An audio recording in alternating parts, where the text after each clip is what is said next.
করতে পারি এবং যারা প্রান্তিক গোষ্ঠী, সুবিধা বঞ্চিত গোষ্ঠী এবং যারা গরিব তারা যেন তথ্যের অধিকার বা তথ্যের সুবিধা পায়।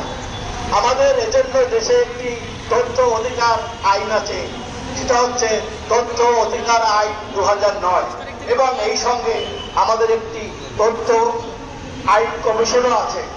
কিন্তু প্রশ্ন হচ্ছে এর থেকে জনগণ কি সুবিধা পাচ্ছে? আমরা যদি তথ্য না পাই, সেটা সরকারি হোক বেসরকারি হোক, তাহলে জনগণ কোনো অংশে সরকার সম্পর্কে, জনগণ সম্পর্কে, প্রশাসন সম্পর্কে কিছু জানতে পারবে না। এই কারণেই এটাকে বলা হয় তথ্যের শক্তি। আজকে এই দিনে আমরা এই শপথ করব যাতে করে আমরা তথ্যের প্রবাহ পাই এবং এই তথ্যের মাধ্যমে আমরা দেশ থেকে দুর্নীতি নির্মূল করতে পারি এবং তথ্যের মাধ্যমে এই দেশকে এগিয়ে নিতে পারি। তথ্য পাওয়া বড় কথা না, এটাকে মানতে হবে, গ্রহণ করতে হবে এবং এটাকে কার্যকরী করতে হবে। শুধু আমরা একটা অধিদিবস বা দিবস পালন করলাম সেটাই যুক্তিযুক্ত না, এটাকে বাস্তবায়িত করতে হবে।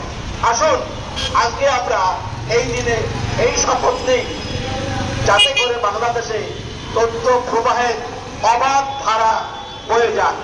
সবাইকে অসংখ্য ধন্যবাদ।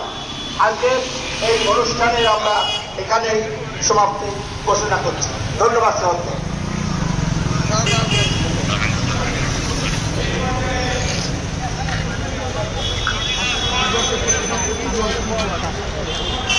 আজকে দিবসের প্রত্যাশা হচ্ছে এবং মূল বক্তব্য হচ্ছে মূল ধারায় অর্থাৎ মূল স্রোতে জনগণকে সম্পৃক্ত করা, যাতে করে জনগণ অবাধ তথ্য সম্পর্কে জানতে পারে, বুঝতে পারে, কার্যকরী করতে পারে।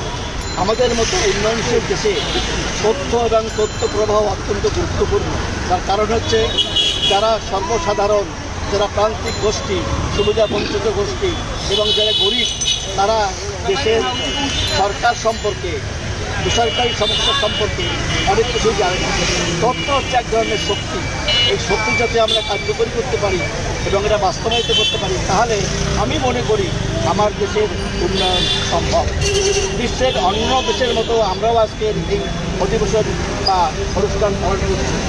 শুধু পালন করলেই চলবে না, এটাকে কার্যকরী করতে হবে, এটাকে মনে প্রাণে ধারণ করতে হবে, যাতে করে আমরা তথ্যের দিকগুলো বাস্তবায়িত করতে পারি।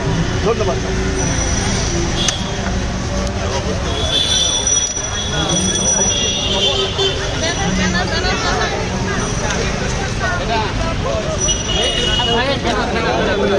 সবাই অফিসে নিয়ে যাও।